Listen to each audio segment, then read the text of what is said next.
Evangelho de João, capítulo 5, eu vou ler do versículo 1 ao versículo 18. Diz assim o texto da palavra de Deus: Passadas estas coisas, havia uma festa dos judeus e Jesus subiu para Jerusalém.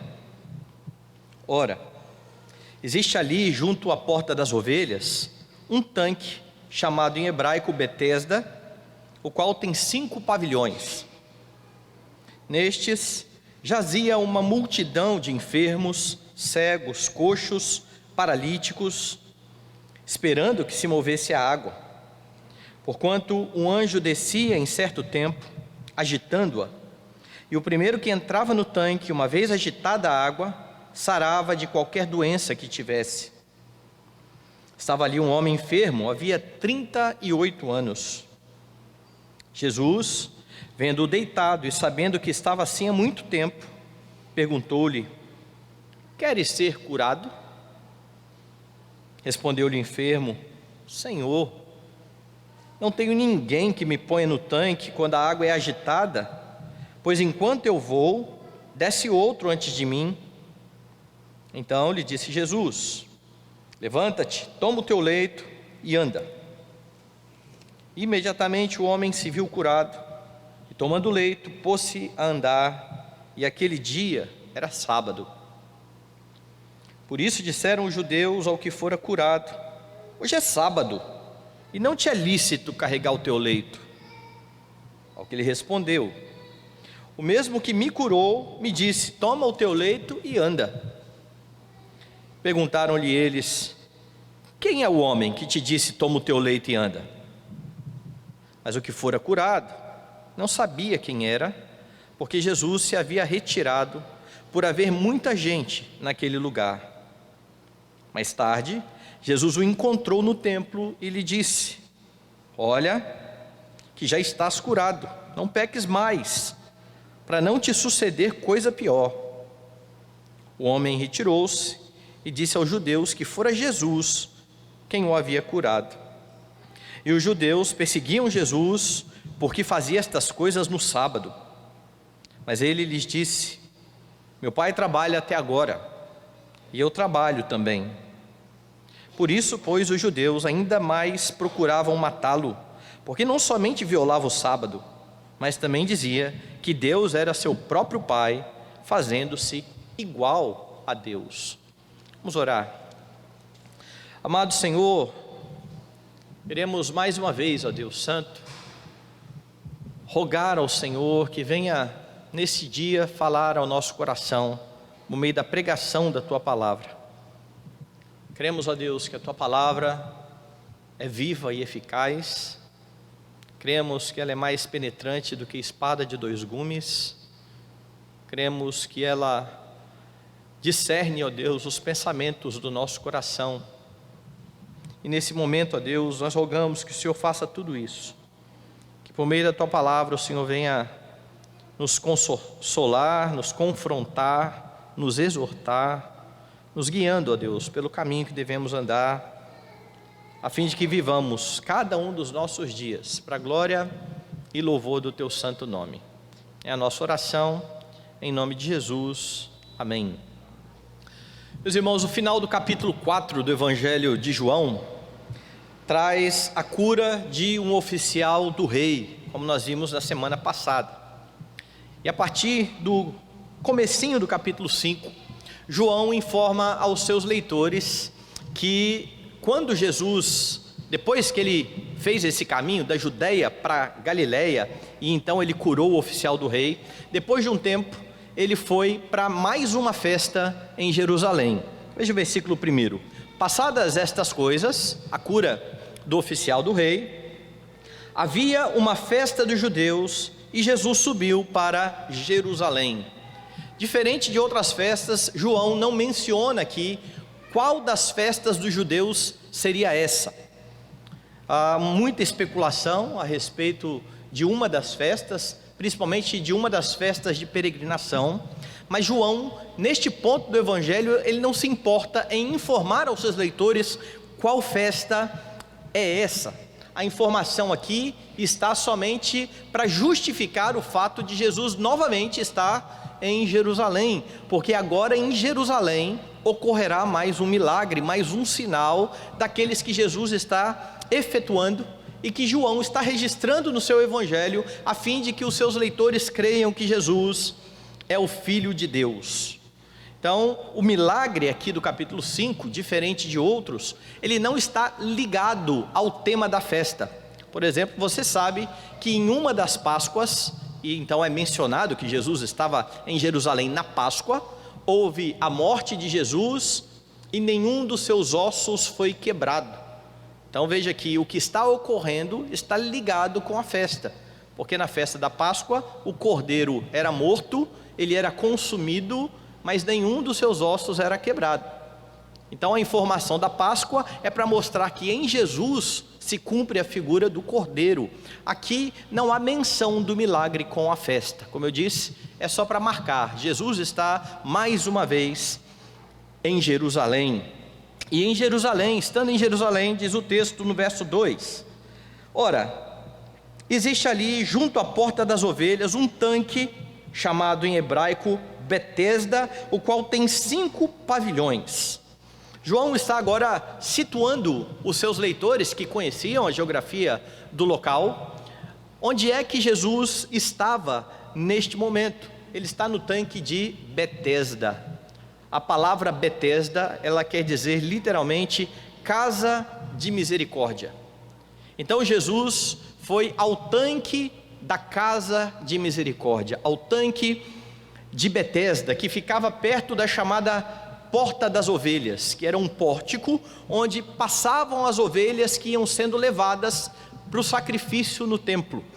Então João está dando detalhes aqui aos seus leitores de onde é que ocorreu o milagre que está sendo relatado aqui neste local. Então ele vai dizer no versículo 3: nestes jazia uma multidão de enfermos, cegos, coxos, paralíticos. Havia muitos enfermos e não eram enfermidades comuns, eram enfermidades muito graves, que tornava aqueles que possuíam estas enfermidades pessoas inválidas, pessoas que não podiam mais agora trabalhar, eram pessoas que estavam atrofiadas, eram pessoas que tinham os seus membros paralisados. Toda esta multidão está parada ali naquele tanque, esperando uma cura.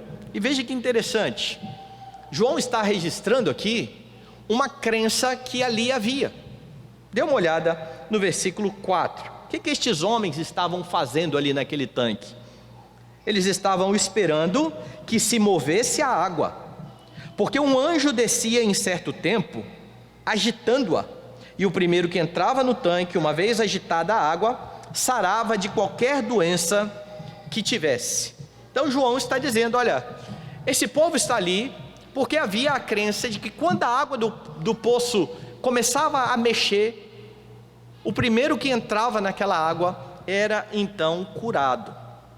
Essa era a crença pessoal do paralítico, não só de todos aqueles que estavam ali, mas veja no verso 7, quando Jesus está conversando com este homem sobre o que ele estava fazendo ali, ele responde o seguinte: Senhor, não tenho ninguém que me ponha no tanque quando a água é agitada, pois enquanto eu vou, desce outro antes de mim. Então o paralítico acreditava nisso, as pessoas, os enfermos que ali estavam, acreditavam nisso, mas João não está entrando aqui na discussão de que essa crença refletia ou não uma realidade. Podia ser uma crendice, mas não se exclui o fato de que de fato Deus poderia usar deste modo para abençoar enfermos. Mas João não quer discutir isso. Isso não é importante na narrativa, e é interessante porque João menciona isso só de passagem, e fica o tempo todo as pessoas discutindo sobre, será que essa era uma crença correta? Será que isso acontecia mesmo? É possível que Deus use uma fonte para curar pessoas? João não está preocupado com isso. João está simplesmente situando os seus leitores e dizendo: olha, havia ali naquele poço, na casa da misericórdia, muitos enfermos, todos eles tinham a esperança de ser curados, e havia esta crença geral de que um anjo agitava a água e quem mergulhava naquela água era curado. João não gasta tempo explicando. O que ele faz é narrar os fatos ocorridos ali na casa de misericórdia. E estes fatos que acontecem entre Jesus e este homem ensinam sobre como é que você exerce misericórdia. Nós somos chamados a isso. Há mandamentos para que os crentes exerçam misericórdia para com o seu próximo. E Jesus aqui, nesta interação com este paralítico, nos dá um grande exemplo sobre como você exerce a misericórdia.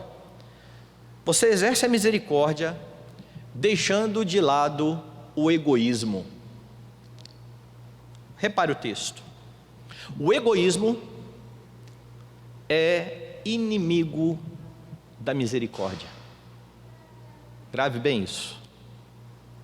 O egoísmo é inimigo da misericórdia. João diz que havia ali 5 pavilhões naquele local. Veja lá no versículo 2, existia ali, junto à porta das ovelhas, um tanque chamado em hebraico Betesda, ou Casa da Misericórdia, o qual tem 5 pavilhões. Então imagina aí que era um local bem grande, e em cada um destes pavilhões havia muitos enfermos, havia de fato uma multidão. João diz isso no verso 3, jazia ali uma multidão de enfermos.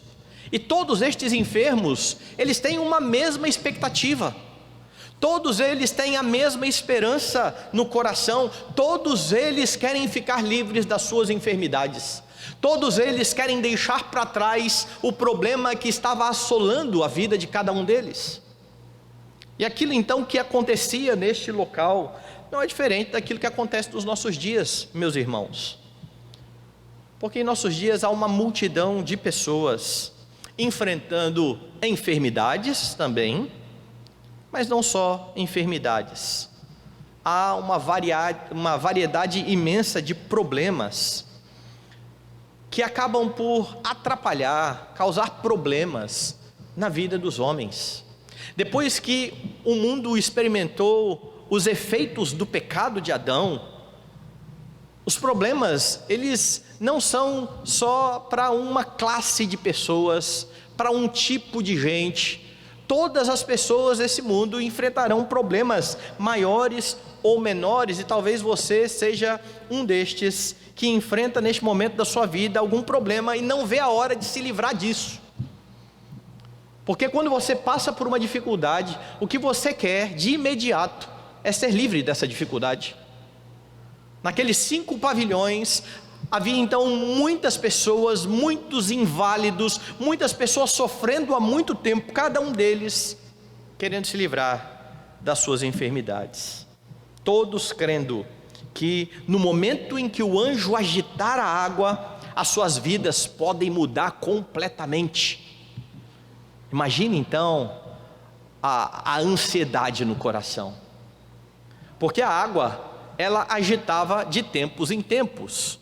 Se era um anjo, ou se era um movimento natural, porque o poço ele era alimentado por água que vinha de outro lugar, então talvez o momento em que entrasse água no poço fizesse esse borbulhar, não sabemos.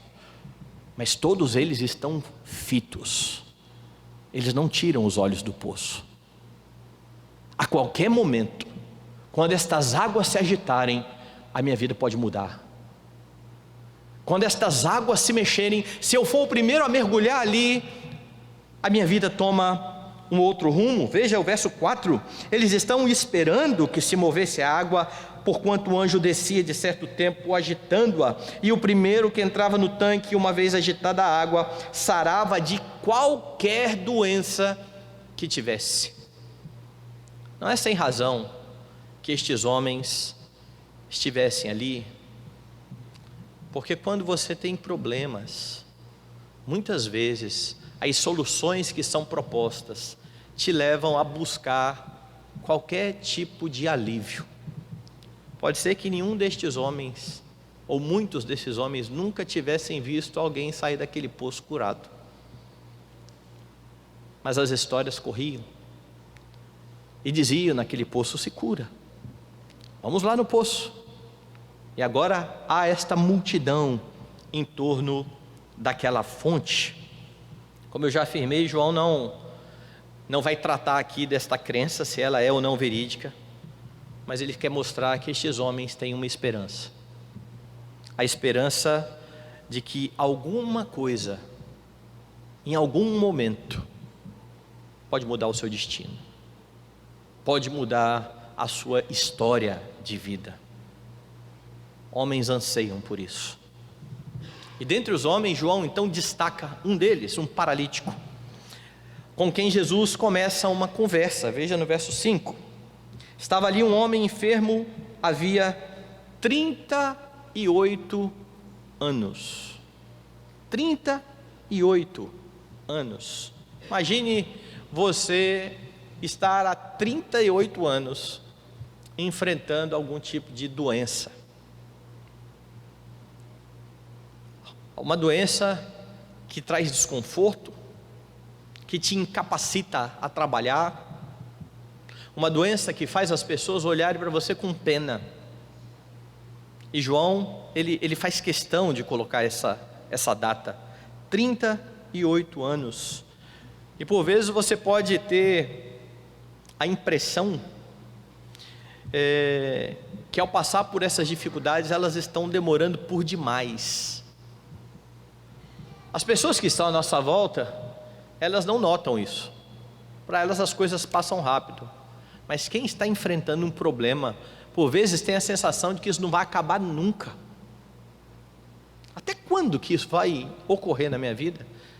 Quanto tempo mais eu vou ter que lidar com isso? E a Bíblia traz vários relatos de pessoas que sofreram por muitos anos, mas que o sofrimento um dia teve fim. O que mostra que você, à semelhança destes homens que aqui estão, em especial deste paralítico, pode manter no seu coração esperança. E então Jesus chega conversando com este homem. Veja aí no versículo de número 6. Jesus, vendo-o deitado e sabendo que estava assim há muito tempo, perguntou-lhe: queres ser curado? Você quer ser curado? E então este homem dá uma resposta a Jesus, resposta essa que está no versículo 7, que mostra o meu ponto inicial. Eu disse que o egoísmo mata a misericórdia. Este homem é inválido, este homem não tem como se locomover direito, este homem tem a esperança de chegar naquela fonte, e Jesus diz: você quer ser curado? Veja a resposta dele no verso de número 7. Ele diz assim: respondeu-lhe o enfermo: Senhor, não tenho ninguém que me ponha no tanque quando a água é agitada, pois enquanto eu vou, desce outro antes de mim. A pergunta de Jesus sobre a esperança deste homem: você quer mesmo ser curado? Traz um lamento. Senhor, eu não tenho condições. Parece que esse homem já havia tentado, a água já havia se agitado, ele fez menção de ir chegar naquela fonte, outro correu na sua frente e chegou ali, e ironicamente, lembre-se do nome da fonte, fonte de Betesda, o poço de Betesda, o poço da casa de misericórdia. Não há misericórdia na casa de misericórdia. Na casa de misericórdia, cada um por si. Quem chegar primeiro, leva. Eu não me importo se você está precisando mais do que eu quero também chegar naquela água, e quem for mais esperto vai chegar. Ao que parece, esse homem está numa situação pior do que a de outros, e isso sempre iria impossibilitá-lo a chegar primeiro no tanque. A água é agitada, a esperança brota no coração, mas basta ele tentar fazer menção que alguém sai correndo e vai à frente dele. mais uma vez, a esperança é frustrada, porque ali onde há tantas pessoas com seus problemas, cada uma delas olha apenas para si e quer resolver o seu problema. Não importa o problema de quem está ao meu lado, importa o meu problema, importa o meu sofrimento. Ninguém olhava para este homem e pensava: olha, esse aí nunca vai conseguir chegar, coitado. Eu já vi ele tentar chegar umas 2 vezes, mas é só ele tentar levantar que alguém vai lá e chega à frente. Não, ninguém tem tempo para pensar na tragédia que assola a vida do outro, porque eu estou muito preocupado com a minha vida. E como eu afirmei, o egoísmo é inimigo da misericórdia. O egoísmo mata a misericórdia. E neste lugar conhecido como a casa da misericórdia, ninguém tem misericórdia deste homem. E quando Jesus pergunta: você quer ser curado? Ele falou: não tem jeito, Senhor, eu não tenho ninguém para me levar àquele local. Meu irmão, sempre que você achar que o seu problema é maior do que o de outras pessoas, você não terá o menor estímulo para ajudar as pessoas. Você sempre vai olhar para a sua vida e dizer: olha, eu já tenho os meus problemas, eu não tenho tempo para gastar ajudando outros, cada um com o seu problema, cada um com a sua vida. E com isso eu não estou dizendo que você precisa ignorar os seus sofrimentos, porque a Bíblia não nos chama a ignorar e fingir que eles não existem. A Bíblia nos mostra que há esperança mesmo em meio ao sofrimento, e que mesmo em meio ao sofrimento nós podemos olhar no entorno e perceber que há pessoas que estão sofrendo tanto ou ainda mais do que nós sofremos, e que nós, como cristãos, por amar a Deus, precisamos amar o próximo. E isso significa que nós não podemos fechar os olhos ao sofrimento alheio, à dor alheia. Então busque, mesmo diante dos seus sofrimentos, olhar além da sua vida, para que você não se torne insensível, para que você não se torne alguém focado apenas em você, alguém egoísta. E o Espírito de Cristo habitando no seu coração te dá plena capacidade de agir assim, porque a misericórdia, ela é fruto do amor. Deus amou a sua vida. João já declarou isso aqui no Evangelho. Deus amou o mundo de tal maneira que deu o seu Filho unigênito, para que todo aquele que nele crê não pereça, mas tenha vida eterna. E todos aqueles que são amados por Deus e que recebem a Cristo, agora estão aptos a amar a Deus e amar o seu próximo. E o amor, na perspectiva bíblica, não procura os seus próprios interesses. Não é isso que diz Paulo aos Coríntios? A declaração dele sobre o amor é bem enfática. O amor não procura os seus próprios interesses. Então olhe além da sua vida. A vida não se resume a você e a sua existência. Você tem irmãos, você tem próximos, você tem até inimigos que passam por dilemas, e você é chamado a amar cada um deles na Escritura. Você é chamado a agir com misericórdia com cada um deles. E a despeito de todos ali não darem a mínima atenção para este homem, que já sofria há 38 anos, Jesus olhou para ele e se compadeceu. Jesus é aquele que ama verdadeiramente. Veja o verso 6. Jesus, vendo-o deitado e sabendo que estava assim há muito tempo, perguntou: você quer ser curado? Pode ser que as pessoas tenham dito a Jesus: olha, aquele homem ali tem 38 anos que está enfermo. Mas lembra como que João está descrevendo Jesus? Jesus é aquele que conhece a natureza humana, que conhece o coração do homem. Jesus é aquele que conhece as pessoas, e sabendo do quanto este homem está sofrendo, Jesus é aquele que se compadece dele. E a pergunta de Jesus é interessante, porque imagina, este homem está ali, naquele poço, tem 38 anos que este homem está padecendo da enfermidade, todo mundo que está ali está esperando a água se mover para se jogar ali e tentar ser curado. Jesus chega para ele e faz a pergunta mais óbvia do mundo: você quer ser curado? Essa é a pergunta que se faça.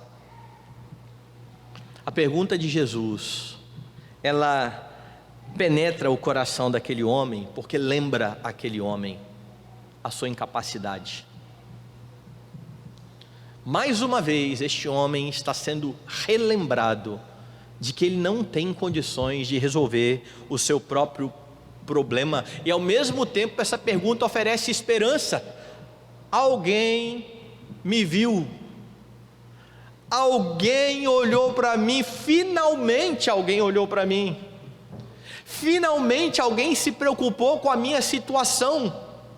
Eu não tenho capacidade, mas este homem está olhando para o meu sofrimento.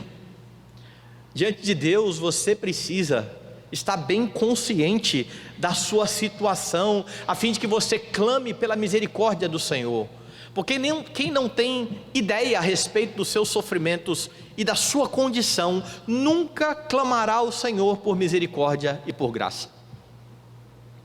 É por isso que em termos de salvação, Jesus vai dizer que os homens sãos não precisam de médico, e sim os doentes, e que ele não veio chamar justos, mas que ele veio chamar pecadores ao arrependimento. Os homens precisam se ver assim, pecadores, incapazes, a fim de que eles abracem então o Senhor e Salvador. E é muito importante que você atente para a narrativa, porque Jesus deixou a Judéia e foi para a Galileia, não foi isso? E ele fez isso para evitar confrontos desnecessários com os fariseus, que começaram a saber da fama de Jesus. Jesus já estava batizando mais pessoas do que João Batista. Isso chamou a atenção dos fariseus, e ele então sai daquele lugar, se retira daquele local, porque ele ainda não quer estes embates. Naquele poço tem um enfermo, rodeado de vários enfermos, cada um pensando na sua própria vida, mas Jesus aqui não está pensando na sua própria segurança. Jesus, aquele que saiu da Judéia para ir para a Galileia, para ficar mais escondido, agora vai se mostrar como, mais uma vez, como Deus que faz milagres, sem se preocupar com aquilo que vai acontecer, porque os homens irão questioná-lo. O texto foi lido, você viu que isso vai acontecer já já.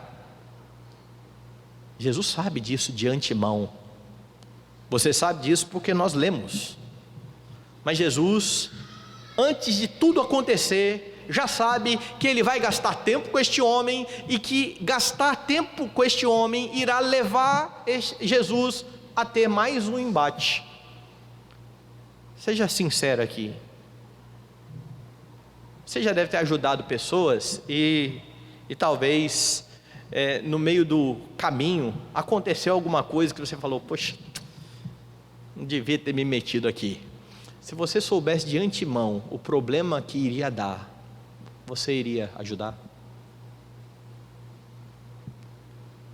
Naturalmente, o homem que pensa em si, se soubesse, se tivesse como prever tudo o que vai acontecer, ficaria de lado. Sem saber o que de fato vai acontecer, a gente já tenta evitar problema. Será que eu vou fazer isso? Rapaz, olha, estou querendo muito problema para a minha vida não, acho que isso aí vai dar problema, eu não vou me meter nisso não, pois Jesus sabia exatamente onde ele estava se metendo. Jesus não está preocupado com ele, Jesus está preocupado com aquele homem, e esta é a razão dele usar de misericórdia para com este homem, porque este homem está sofrendo, este homem precisa de que alguém estenda para ele a sua mão. Ele então não se preocupa com a repercussão que virá decorrente da cura.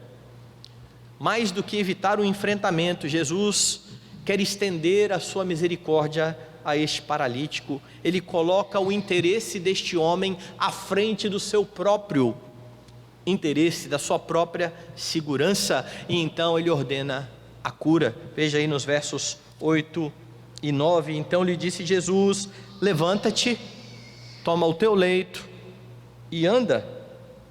Imediatamente o homem se viu curado, e tomando o leito pôs-se a andar, e aquele dia era sábado.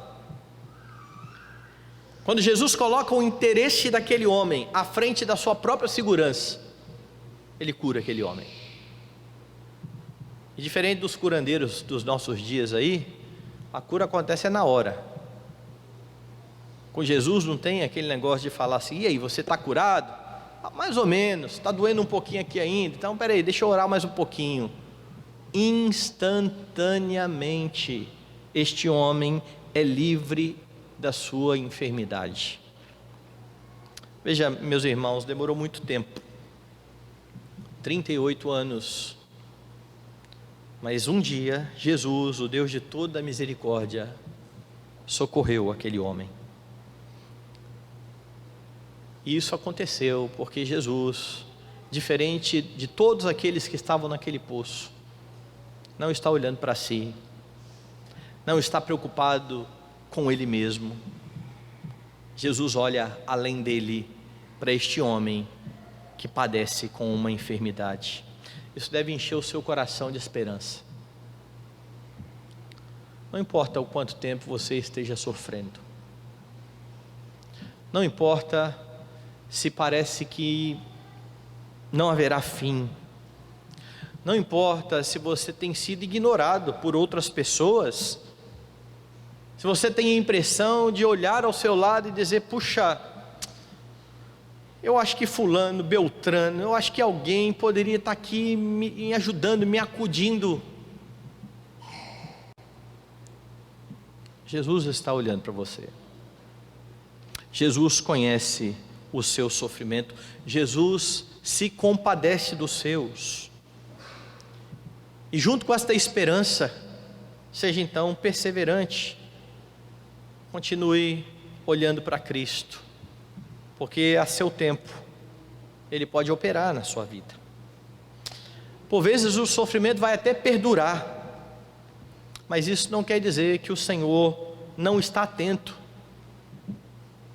Isso quer dizer que não faz parte do seu plano, não faz parte da obra que Ele está fazendo na sua vida, que Ele já começou e que vai completar até o dia de Cristo Jesus.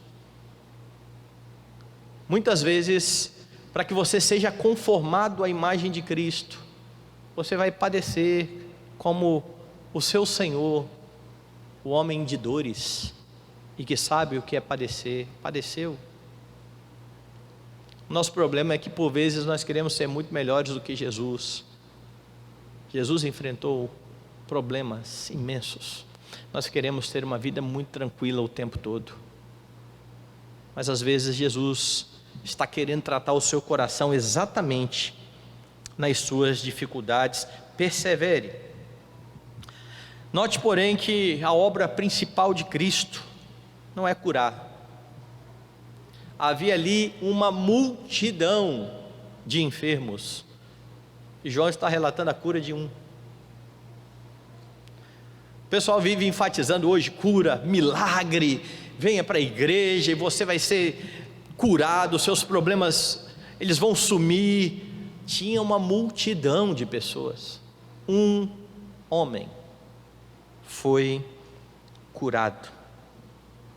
O milagre tem como fim apontar para Cristo como o Messias que cura a pior e derradeira enfermidade, que é o pecado. Com esse você precisa se preocupar, porque esse não somente pode, não é uma enfermidade que pode simplesmente te tornar inválido, ou deixar você como alvo da pena alheia. Essa é uma enfermidade que te leva à perdição eterna, e só há uma cura para ela: o Salvador e Redentor, o Senhor Jesus Cristo. Aquele homem não podia se levantar para ir até o tanque, da mesma forma que você, morto em seus delitos e pecados, não podia ir até Jesus Cristo. Mas ao transformar o seu coração, Ele te habilitou a ir até Ele. A cura deste paralítico aponta para muito além do que está acontecendo. Este homem quer ir até esta fonte da casa de misericórdia, enquanto Jesus, transformando o seu coração, fez com que você fosse até aquele que é a água viva. A água que quem bebe nunca mais tem sede, como João já relatou nos capítulos anteriores. Seu problema espiritual é curado imediatamente, de uma vez por todas, para que você não pereça, mas para que você tenha vida eterna. Vivificado, você então é chamado a exercer misericórdia para com o seu próximo, a agir de forma diferente destes homens que estão ali naquele poço, cada um pensando nos seus problemas, porque Jesus já resolveu o seu maior problema.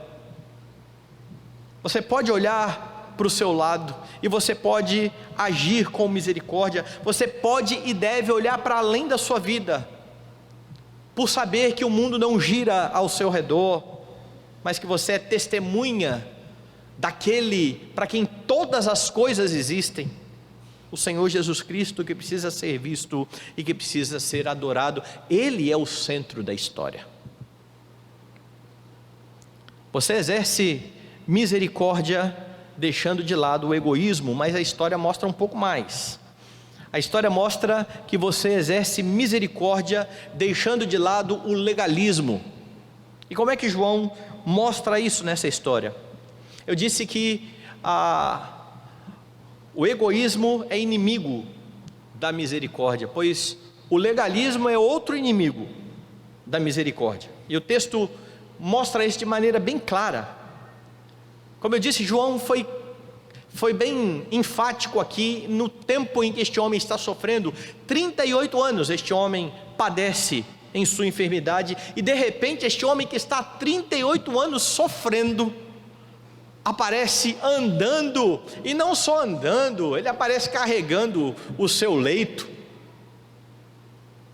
Eu não sei se você já passou por algum problema, algum tipo de cirurgia. Eu fiz uma cirurgia no joelho, e antes de eu ir fazer a cirurgia, o médico recomendou continuar na musculação, e eu ia para a academia, e eu levantava cerca de 30 quilos, com a perna. E aí fui lá e fiz a cirurgia. Terminou a cirurgia, eu tenho que fazer agora fisioterapia. Cheguei na fisioterapia, deitei lá na maca, e a moça pegou aqueles pezinhos de enrolar na perna, de colocar na perna, 100 gramas, colocou na minha perna, e eu comecei a rir. Eu falei: que é isso aí, menina? Eu falei: é para você levantar. Eu falei: 100 gramas? Eu falei: você está me subestimando, né? Eu que levanto 30 quilos. Ela falou assim: tenta. Na hora que eu tentei botar o pé para cima, que aquele negócio não subiu, eu falei: meu Deus, nunca mais eu vou levantar a perna, nunca. Então, da soberba de quem levantava muito peso, eu fui para o desespero na mesma hora. Eu falei: não é possível, como é que eu não consigo levantar isso?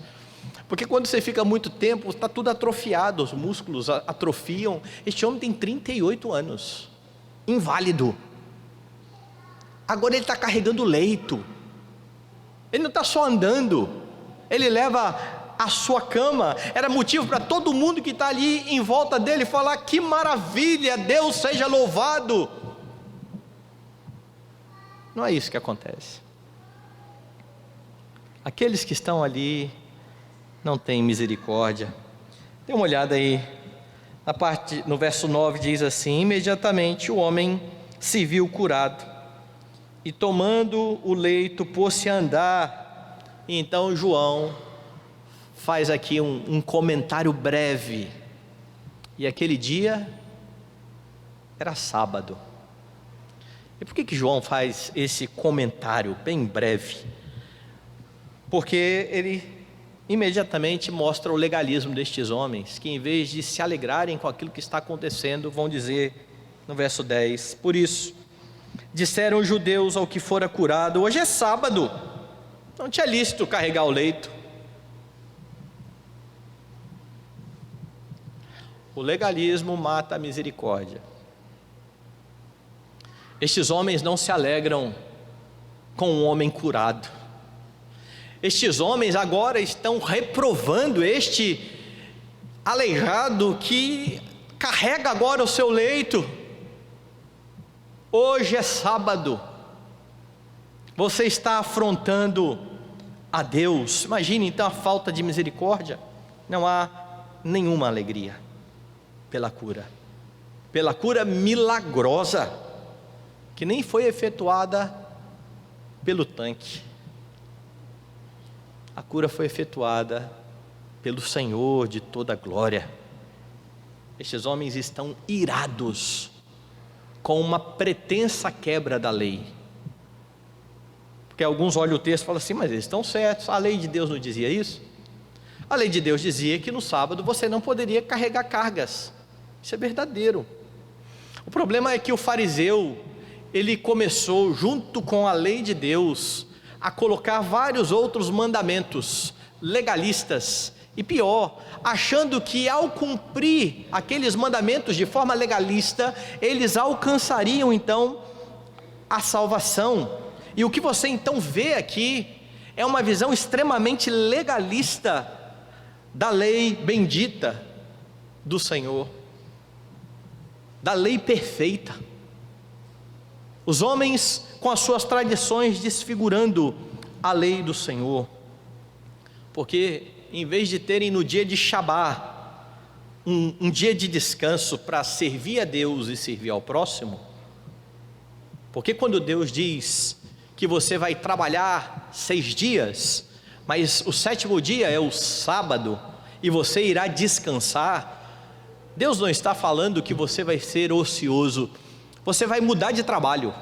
De segunda a sexta você trabalha pelo pão, pela subsistência. No dia de descanso você trabalha para que Deus seja glorificado e para que o seu próximo seja servido.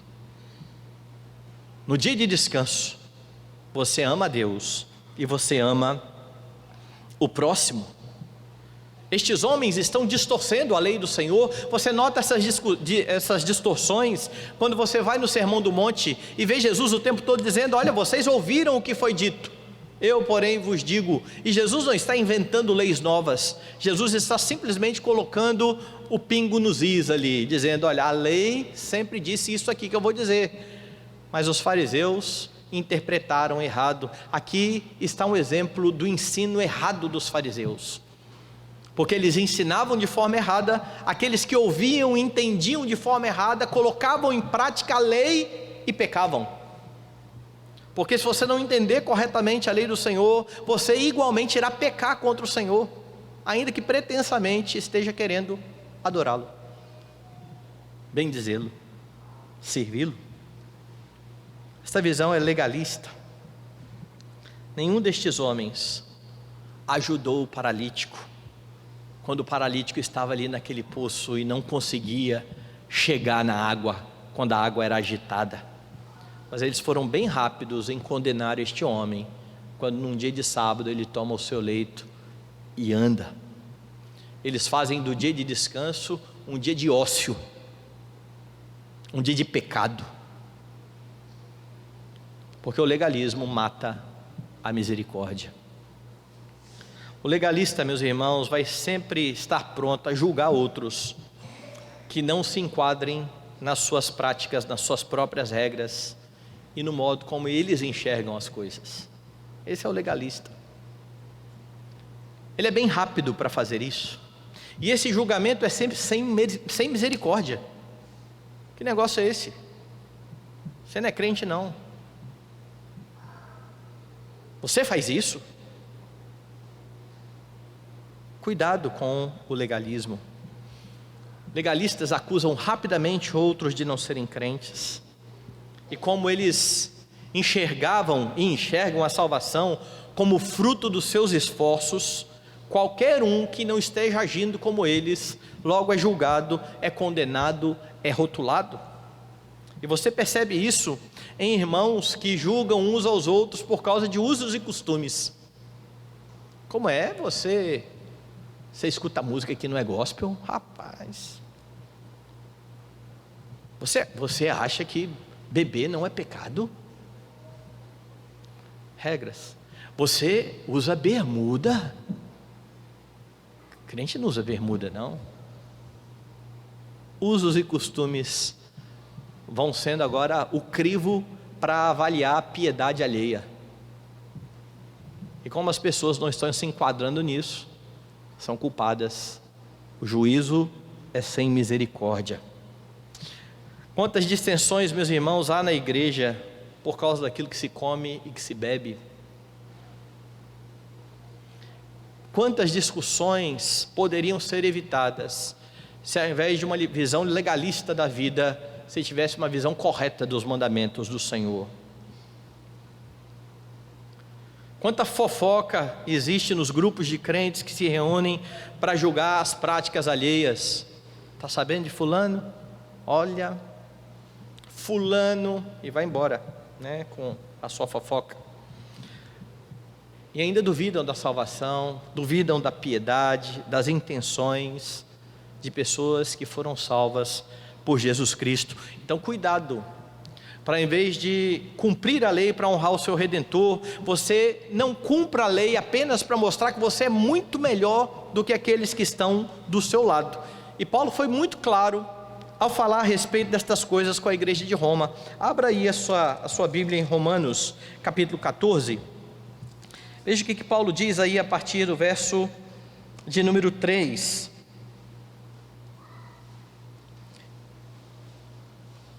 Verso número 2. Um crê que de tudo se pode comer, mas o débil come legumes. Então veja o grande problema que havia aqui na igreja: comer ou não comer carne. Um crê que de tudo se pode comer, o débil não, o débil só come legumes. E ele continua: quem come não despreze o que não come, e o que não come não julgue o que come, porque Deus o acolheu. Cada um come o que quiser, não se importa com o seu irmão não. Quer comer carne? Coma carne. Quer comer legume? Come legume. Então você que come legume, para de perturbar a cabeça de quem está comendo carne. E você que come carne, não fica achando que você é bonzão, e fica achando que o outro é isso ou aquilo. Cada um na sua. Deus acolheu a ambos. Ele continua: quem és tu que julgas o servo alheio? Para o seu próprio Senhor está de pé ou cai, mas estará de pé, porque o Senhor é poderoso para o suster. Um faz diferença entre dia e dia, outro julga iguais todos os dias. Cada um tem opinião bem definida em sua própria mente. Mas lembre que aqui Paulo não está falando do dia de descanso. Paulo não poderia colocar como algo de faça se você quiser um mandamento que está na tábua da lei. Aqui ele está falando daqueles outros dias de purificação dos judeus. Quanto a estes dias, se você quiser guardar, guarde. Se o outro não quiser guardar, não guarde. O dia de descanso, quem manda guardar é o Senhor. E ele continua: quem distingue entre dia e dia, para o Senhor o faz. Quem come, para o Senhor come, porque dá graças a Deus. Quem não come, para o Senhor não come e dá graças a Deus. Porque nenhum de nós vive para si mesmo, nem morre para si. Porque se vivemos, para o Senhor vivemos. Se morremos, para o Senhor morremos. Quer pois vivamos ou morramos, somos do Senhor. Foi precisamente para este fim que Cristo morreu e ressurgiu, para ser Senhor tanto de mortos como de vivos. Tu, porém, por que julgas o teu irmão? E tu, por que desprezas o teu? Pois todos compareceremos perante o tribunal de Deus, como está escrito: por minha vida, diz o Senhor, diante de mim se dobrará todo o joelho, e toda língua dará louvores a Deus. Assim, pois, cada um de nós dará contas de si mesmo a Deus. Aqui é uma fala bem categórica contra o legalismo. Tenha suas práticas naquilo que a Escritura não legisla. Faça o que você achar que deve fazer, mas não imponha a outros, e não julgue outros que não fazem o que você faz. Então estão esses homens judeus legalistas. Que negócio é esse? Hoje é sábado. E então eles se aproximam deste homem, e ele responde aos judeus que carregava o leito, em obediência àquele que mandou ele levantar e andar. Imagina, alguém chega de repente para um aleijado que não pode andar e diz: levanta e anda. Ele se levanta e anda. Agora pega o seu leito e anda. Ele não vai obedecer? Olhe lá, volte lá em João e veja o que diz o texto, verso de número 10. Por isso disseram os judeus ao que fora curado: hoje é sábado, não te é lícito carregar o seu leito. Ao que ele respondeu: o mesmo que me curou me disse: toma o teu leito e anda. Perguntaram-lhe eles: quem é o homem que disse: toma o teu leito e anda? Mas o que fora curado não sabia quem era, porque Jesus se havia retirado por haver muita gente naquele lugar. Então veja, ele ainda não sabe quem é o seu benfeitor. Ele só obedeceu, se levantou quando Jesus mandou se levantar. Mas o verso 14 diz que Jesus agora se revela diretamente a este homem. Mais tarde, Jesus o encontrou no templo e lhe disse: olha que já estás curado, não peques mais, para que te não suceda coisa pior. Agora perceba aqui algo totalmente contrário ao legalismo. Porque o legalismo diria: olha, faça alguma coisa para merecer ser curado. Não é assim o pensamento legalista? Faça alguma coisa para ser salvo. Jesus está dizendo: você foi curado, seja santo, não peque. Quando ele salva o pecador, ele diz: você foi salvo, seja santo. Jesus é o oposto do legalista.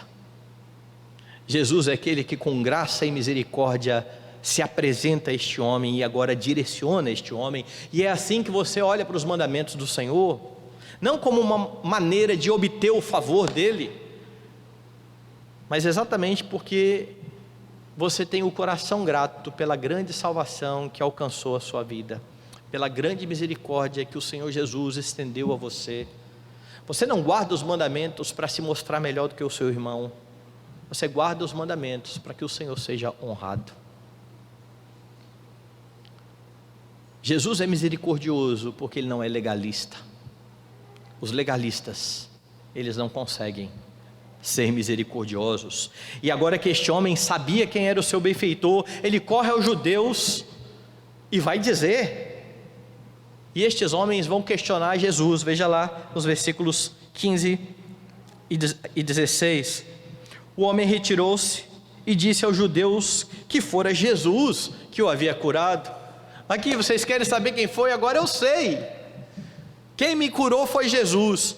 Então estes homens, mais uma vez, não dão glória a Deus. Agora eles vão no próprio Jesus, com as suas regras, e dizem o seguinte, veja lá no verso 16: e os judeus perseguiam Jesus, porque fazia estas coisas no sábado. Um homem dá uma ordem para um paralítico, para que este paralítico se levante. O paralítico se levanta. Eles têm a petulância de chegar para esse homem e dizer: que negócio é esse de quebrar o sábado? E perseguiam ao Senhor Jesus Cristo. E fica então mais clara a diferença entre o legalismo dos judeus e a piedade de Cristo no versículo seguinte, porque enquanto estes homens estavam vendo no dia de descanso um dia de ociosidade, Jesus estava vendo no dia de descanso um precioso dia de trabalho para a glória do seu Pai. Veja a resposta. Mas ele lhes disse: meu Pai trabalha até agora, e eu trabalho também. Jesus está mostrando aqui que a lei nunca proibiu fazer o bem ao outro. O que a lei proibia era o trabalho para benefício próprio, o trabalho para lucro. Nesse sentido, você no dia de descanso deixa o seu trabalho e vai adorar a Deus e servir ao próximo. Mas se um irmão precisar de alguma coisa que envolva o seu trabalho, você trabalha, porque o seu Pai trabalha até agora. E quando Jesus fala isso, é algo maravilhoso, porque se Deus não estivesse trabalhando, não existia mundo. Ele está sustentando todas as coisas. E se em um dia Ele parar de sustentar todas as coisas com seu trabalho, nada subsiste. A resposta de Jesus é bem clara. Então, quem de fato ama a Deus, meus irmãos, não deixará o próximo em necessidade, mas vai ajudá-lo. E negligenciar isso em nome da religião é negar a religião. O dia de descanso para nós, o domingo, o dia do Senhor, é dia de amar a Deus e ao próximo. Nesse sentido, não é um dia para o seu ócio, não é um dia para a sua praia, não é um dia para a sua viagem, não. É um dia de culto, é um dia de serviço de culto, é um dia de estender a mão de misericórdia para aqueles que precisam, é um dia de trabalho, um trabalho que glorifica a Deus. E a resposta de Jesus o mostra mais uma vez como o próprio Deus.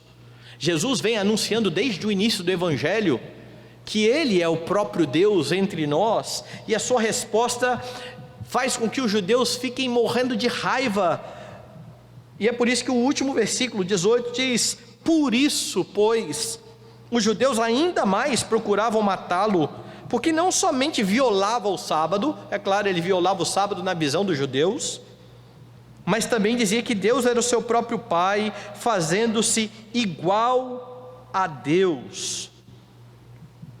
A resposta de Jesus então mostra que Ele é o Deus de misericórdia, razão dos judeus quererem matá-lo. Jesus foi misericordioso, curando o aleijado, às custas do perigo de morrer nas mãos daqueles homens, e olhando para a lei de forma correta. Você é misericordioso, deixando de lado o legalismo. O que o texto ensina então sobre como exercer misericórdia? Pronto, você precisa deixar de lado o egoísmo, porque sempre que você passar a sua vida olhando somente para você mesmo, para os seus problemas e para os seus dilemas, se preocupando somente com o seu mundo, você não vai achar lugar para ser misericordioso. Você estará muito ocupado com você mesmo. Você precisa deixar de lado o legalismo. A lei do Senhor se resume em amar a Deus e amar ao próximo. Ela não foi dada para você ser salvo, porque você nunca conseguiria cumpri-la de forma plena. E ao se enganar achando que vai ser salvo por aquilo que você faz, você vai julgar os seus irmãos sem nenhuma misericórdia. O legalista não ama a Deus e nem ama o próximo. O legalista ama somente a si mesmo.